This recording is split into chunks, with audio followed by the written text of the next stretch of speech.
Hi everyone, welcome. Today we are going to focus on creating your first sheet in Smartsheet. If you are newer to using the tool Smartsheet, or maybe you are more advanced, however you need some help getting your team or other people in your organization or on a project up to speed, this is a great place to start. We also have a video called Introduction to Smartsheet that I highly recommend, which is going to give you a more broad overview of the tool. This is really going to focus on getting in there, creating your first sheet, and just giving you a few tips about do's and don'ts. I am Kandis Porter, and this channel focuses on all things project management. If you don't currently subscribe, I highly recommend you click this subscribe bell, and we really appreciate you being here today. Okay, let's get started. As you can see here, I'm currently logged into Smartsheet under my account, and I am a licensed user. However, there are some things that you can and can't do if you're licensed or not licensed, and we will be covering those in a separate video. For the sake of today, I am going to assume that anyone that is creating their first sheet is a licensed user. Here in the workspace 2024 June Rocks, I am going to click on Create, and I am going to create a grid today. We are going to be creating a task list that we can use to keep our team organized. Once I click on Grid, I'm going to name it Team Task List. From there, you'll see that I have a grid that I can go ahead and click into. When we're looking at the start of our team task list, I want to point something out. Here on the very far left-hand side, there is a column that's called primary column. Now, if you look up the purpose of primary column, it is really intended to be the main identifier of the row. However, I don't love using this column because you cannot change the name of this column. And when you start creating reports and getting more advanced, it gets a little bit harder when you can't relabel primary column. So what I love to do is hide this column right off the bat, and I don't typically use it. Now, if you've used Excel before, this is going to look and feel quite a bit similar. However, there's some pretty significant differences when it comes down to our columns and adding new rows and so forth. In order to update or change a column type, you want to right-click on it and scroll all the way to the bottom where it says Edit Column Properties. Once you click on that, you can select a lot of really cool different things that you can do with this column. I am going to start by naming this due date. Again, we're creating a task list. Because I only want a date in here, I'm going to select the drop-down option for column type. And if you see, the third option down is date, and you click on that. It's going to ask you if you want to restrict to dates only. You can toggle this on and off, and I'm going to turn that on because in this column, I only want dates. This is going to restrict it from having free text or anything else entered into this column. I clicked OK, and now we've got our due date column set up. What I want to do next is change column 3 to task name. I'm going to do the exact same thing where I come down to Edit Column Properties, and I am going to enter task name. Because I want people to be able to type free text in here, I am going to keep this as a free text /number. This is what the columns default to. It's the very top option here. So I'm going to keep that in there because I want people to be able to type in the task name and details. For column 4, I want to do something interesting here. If this is an urgent task, I want people to be able to flag it as urgent. So I'm going to go right back down to Edit Column Properties, and I am going to name this one Urgent, and I want it to be a symbol. So if you look here about halfway down the list, there is symbols as an option. And because it's going to be urgent, I want people to be able to put this red exclamation mark in there. So I'm going to restrict this to symbol values only, and I'm going to click OK.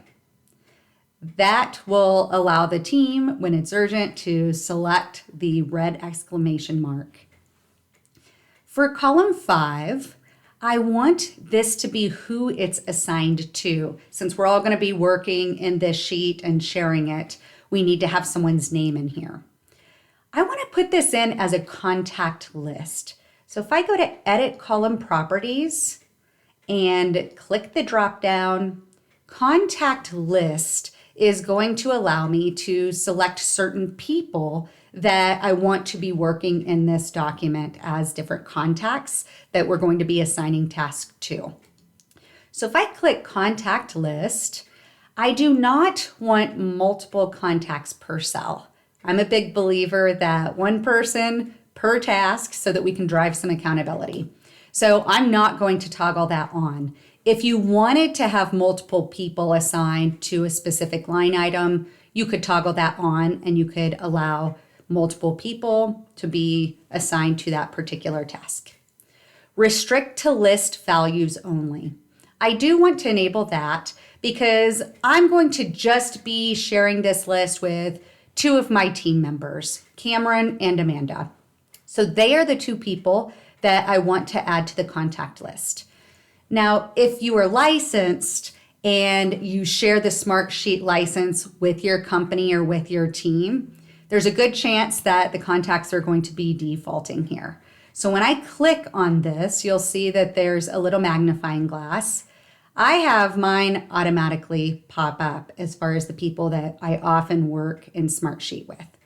If they don't pop up by default, you can go ahead and start to type in their name. And if they're a licensed Smartsheet user, it should pull up here. So I'm going to go ahead and put Amanda in here as a contact, and I'm going to put Cameron in here as a contact. And I'm going to click OK. What I didn't do for column 5, I didn't rename it. So I'm going to go back to Edit Column Properties, and you could see it's still set up properly, but I want to rename this to Assigned To.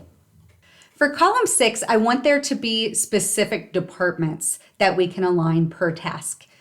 And so I'm going to right click on this.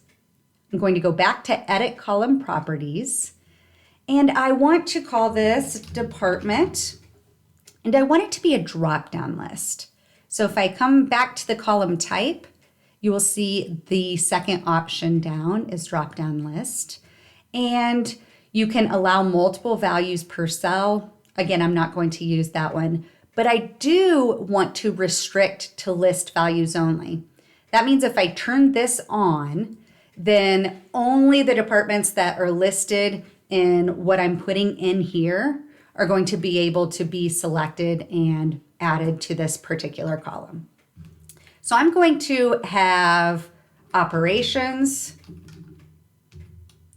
finance, and marketing. So just those 3 options here, and I'm going to click OK. Now you could see I'm out of columns already, which is no problem at all because I'm just going to add some more.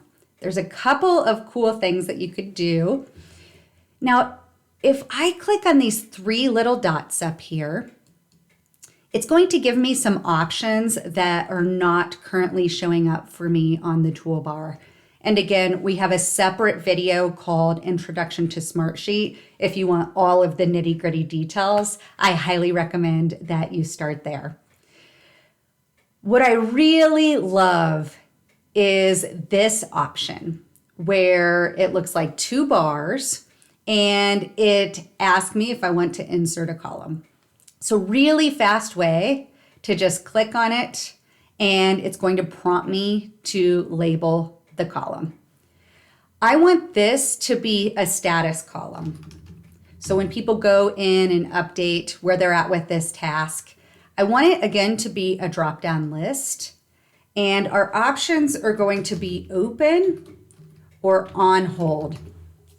Those are the only two that I'm going to put in for now, and I am going to restrict it to values only. Now, another way that you can add a column is simply by right-clicking on the column, and it gives you the option to insert column to the left or insert column to the right. So another really fast and easy way. I want to insert this next column to the right, and I am going to insert a checkbox. And I'm going to name this complete. So when someone completes the task, I want them to put a little check in the checkbox.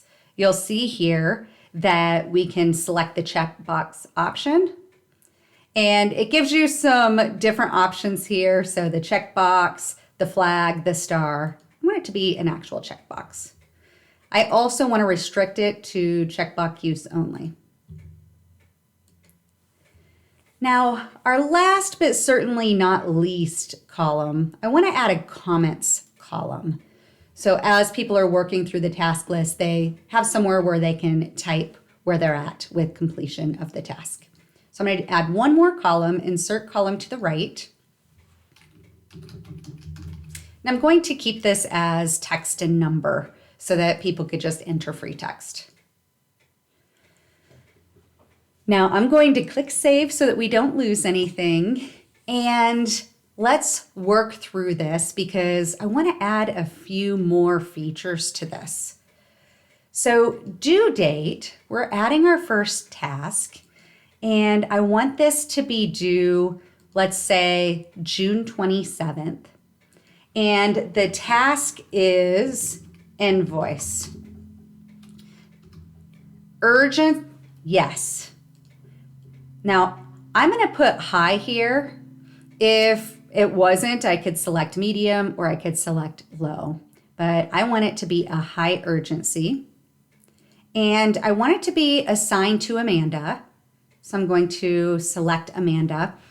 When I did that, I want you to notice something. Because you assigned a row in this sheet, you can now notify team members when a row gets assigned to them. If I enable that, that is going to really allow Amanda to get a notification when something is assigned to her. I'm going to click not right now, however. For invoicing, we want that to be finance department, and the status is open. And then comments here, I'm going to leave one for Amanda where I just ask her if that's doable. You can see that the comments is cutting off. And so I'm going to go up here and click on wrap text. When I click on that, it now is going to wrap it and keep it where I can see all of the text in one place. I'm going to click save again. Now, if you are more familiar with Smartsheet, you may also be thinking, hey, we can actually leave comments in a row and Amanda would be notified. So that's another option here.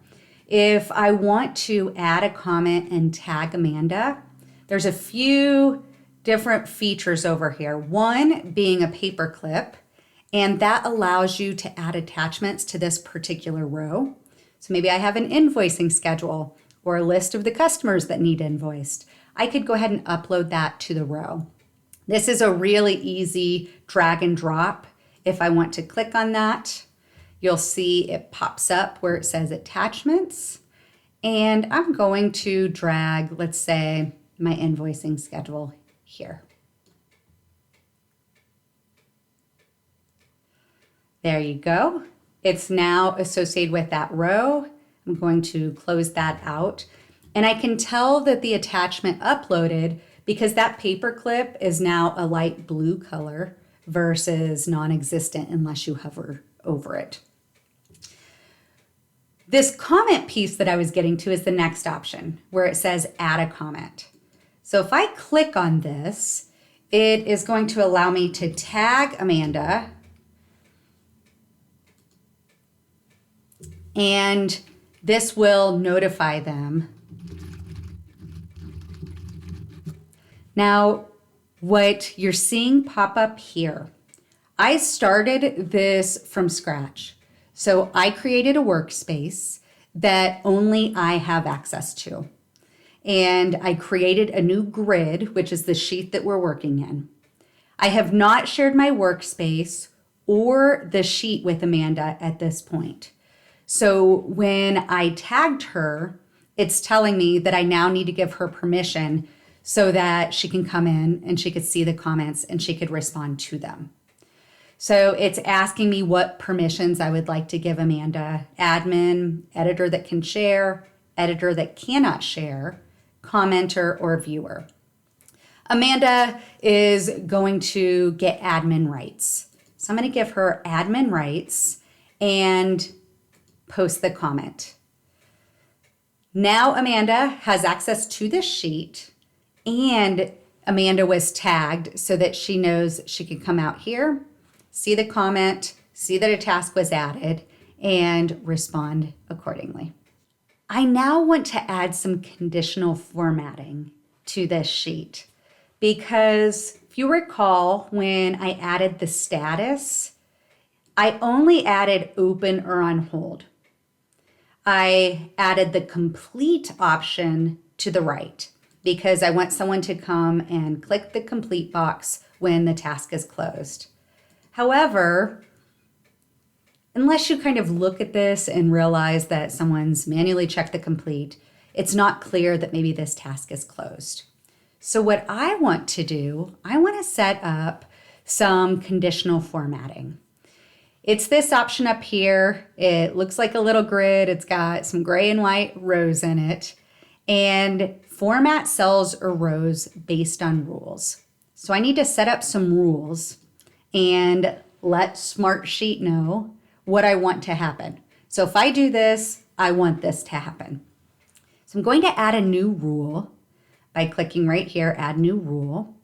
And if blank, then apply blank to the entire row.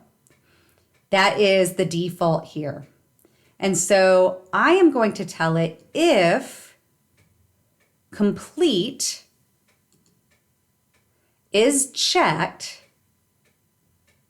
I'm going to click OK, then apply this format. And what I want to happen, I want strike through. So I want the entire row to get a strike through. So I'm going to say, if complete is checked, then apply strike through to the entire row. And I'm going to click OK. What you can see happened is now when you click or unclick complete, if I unclick it, nothing has strike through in the text. When I click it, everything gets a line through. So it's really easy to tell that Amanda has completed that task.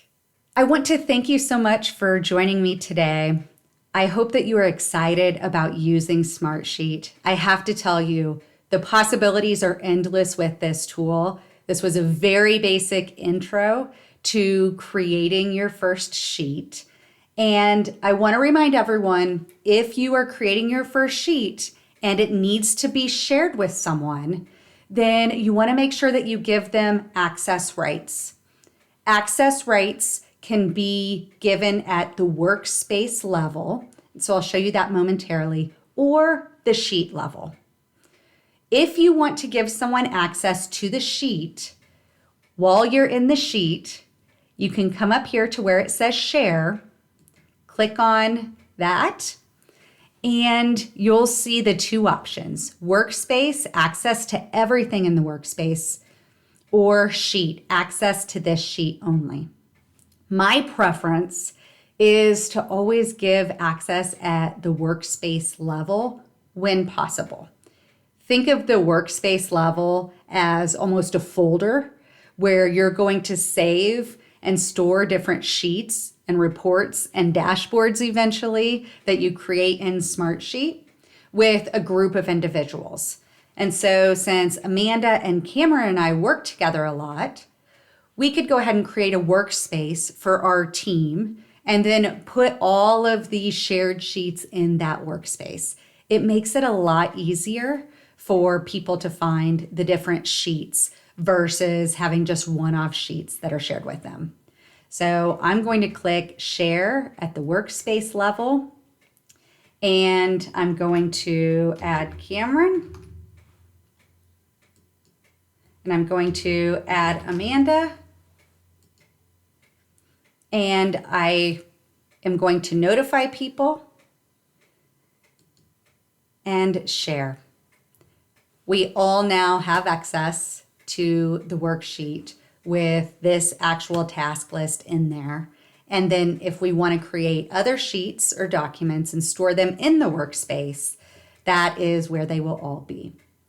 I have now gone back to the workspace, 2024 June Rocks. The sheet that we were working within was called Team Task List, and you can tell who has access now to this workspace because it shows everyone's name or email over here on the right-hand side. So workspace shared to. If you wanted to share with additional people from the actual workspace, you can click on this share button as well and invite others to join. Again, all access rights at the workspace level, which is where you could add multiple sheets, or at the sheet level. I always prefer the workspace level. Thank you again for joining me today. If you haven't subscribed, please do. And I look forward to sharing some more information about project management and Smartsheet in the near future.